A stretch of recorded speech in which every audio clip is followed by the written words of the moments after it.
নমস্কার, ব্রেকিং বাংলায় আপনাদের স্বাগত। আমি জয়ন্ত মজুমদার। বিজেপির কেন্দ্রীয় সম্পাদক পদ থেকে সরিয়ে দেওয়া হলো অনুপম হাজরাকে। মঙ্গলবার রাতে বিজেপির কেন্দ্রীয় নেতৃত্ব অনুপমকে ওই পদ থেকে সরিয়ে দেয়। এর আগে 5 ডিসেম্বর তার নিরাপত্তা প্রত্যাহার করে নেওয়া হয়েছিল। স্বরাষ্ট্রমন্ত্রক সেই নিরাপত্তা প্রত্যাহার করে নেয়। তিনি বিজেপির কেন্দ্রীয় সম্পাদক হিসেবে ওয়াই ক্যাটাগরি নিরাপত্তা পেতেন।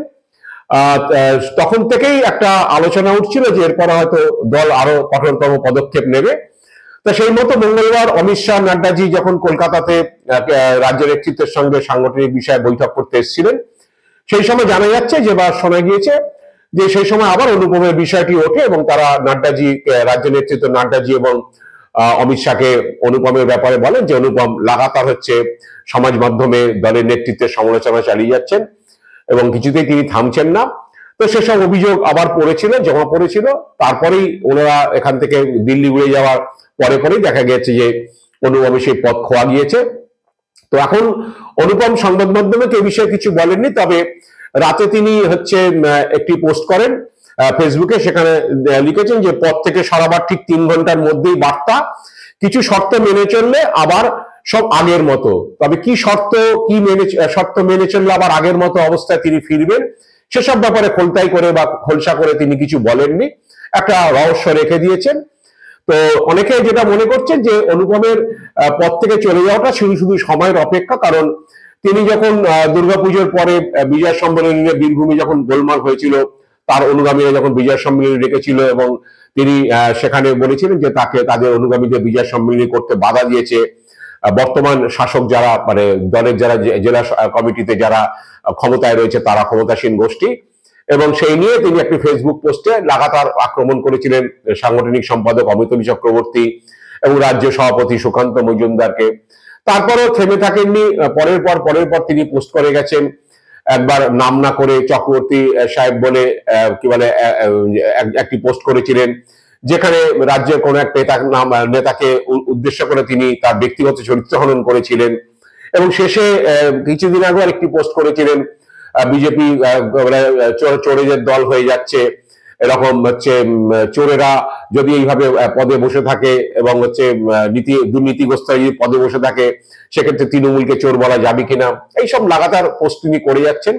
তার নিরাপত্তা তুলে নেওয়ার পরেও তিনি থামেননি, সেটা করে যাচ্ছেন।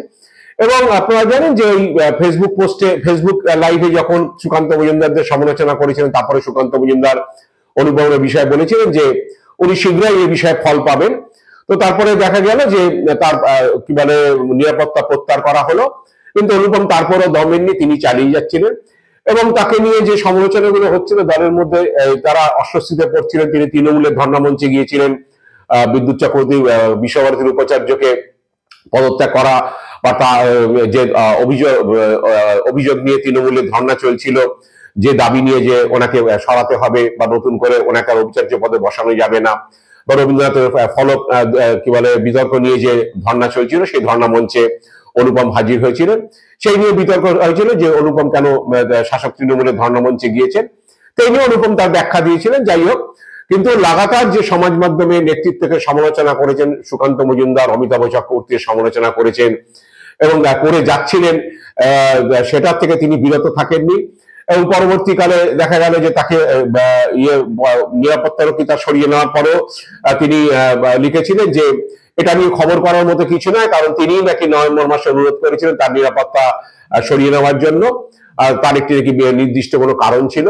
তো যাই হোক, নিরাপত্তা সরানোর পরে হচ্ছে অনুপম হাজরা চালিয়ে যাচ্ছিলেন, থামছিলেন না। কারণ কি বলে দলের নেতাদের রাজ্য নেতৃত্বকে চোর প্রতিপন্ন করা, দুর্নীতিগ্রস্ত বলা, এগুলো তিনি করে যাচ্ছিলেন। তো এই নিয়ে রাজ্য নেতৃত্ব অনুপমের প্রতি সত্যি বিরক্ত ছিলেন। মানে সিংহভাগ নেতৃত্বই তারা বুঝতে পারছিলেন যে অনুপম এইভাবে চালিয়ে গেলে একটা তার বিহিত করা দরকার, তিনি হয়তো থামবেন না। তাই হয়তো মঙ্গলবার অমিত শাহ এবং নাড্ডাজিকে সামনে পেয়ে তারা হয়তো একযোগে তার হচ্ছে অনুপমের বিষয়ে অভিযোগ জানিয়েছেন। এবং সেই কারণে হয়তো রাতারাতি বা তড়িঘড়ি তারা দিল্লি ফিরে যাওয়ার পরেই হচ্ছে অনুপমকে সরিয়ে দেওয়া হয়েছে। তবে সরিয়ে দেওয়ার পরে অনুপম আবার ফেসবুক পোস্ট করাতে তার অনুগামীদের আশঙ্কা যে অনুপম এখন চট করে থামবেন না, কারণ হচ্ছে বিজেপি দলের যে অবস্থা তাতে হচ্ছে একজনকে কোনো পদ থেকে সরালে সঙ্গে সঙ্গেই তাকে কোনো বহিষ্কার করা হয় না, কারণ তারপরে তাকে আবার হচ্ছে অবজার্ভ করা হয় তিনি কেমন ভাবে চলছেন, কিভাবে চলছেন, সেই সব দেখে শুনেই তারপরে কঠোর পদক্ষেপ নেওয়া হবে। দলের মধ্যে অনেকেই বলা বলি শুরু করেছেন এরপরে তো অনুপমকে বহিষ্কার করবেন, অনুপম হয়তো তারপরে তৃণমূলের দিকে পা বাড়াতে পারেন, কিন্তু বিজেপি দলে সেভাবে হয় না বহিষ্কার। বিজেপি দল সবে তাকে পদ থেকে সরিয়েছে, তার নিরাপত্তা তুলে নিয়েছে, তার পদ থেকে সরিয়েছে, কিন্তু এরপরে তাকে হচ্ছে আবার অবজার্ভ করা হবে যে তিনি কি করছেন না করছেন। তবে অনুপমের অনুগামীদের কারোর আশঙ্কা যে তিনি থামবেন না, পথ চলে যাওয়ার পর তিনি হয়তো আরো আক্রমণাত্মক হবেন, কারণ হচ্ছে তার প্রতি কিছু বসে যাওয়া কর্মী, কিছু পদ হারানো কর্মী, তাদের একটা হচ্ছে ইয়ে রয়েছে, সাপোর্ট রয়েছে তার অনুপমের প্রতি। তো তিনি তাদের কথা বলার জন্যই হয়তো রাজ্য নেতৃত্বকে লাগাতার আক্রমণ করে যাবেন এরপরেও হয়তো, কারণ এখনো তো অনুপম অনেকটাই লাগাম ছাড়া হয়ে গেছেন, কারণ তিনি জানেন যে তার আর হারানোর কিছু নেই, কারণ তার নিরাপত্তা রক্ষী গিয়েছে, তার পথ চলে গিয়েছে, কার্যত তিনি এখন একা। তো সেই হিসাবে তিনি রাজ্য নেতৃত্বকে আক্রমণ শানাবেন বলেই অনুগামীদের একাংশের মত, এবং তারা মনে করছেন যে এরপরও অনুপম হয়তো দমবেন না, তিনি চালিয়ে যাবেন। শেষমেশে বিজেপি দল অনুপমের প্রতি কি পদক্ষেপ করে সেটার জন্যই আমরা অপেক্ষা করব। আজ এ পর্যন্তই। আপনারা ভালো থাকবেন, সুস্থ থাকবেন। নমস্কার।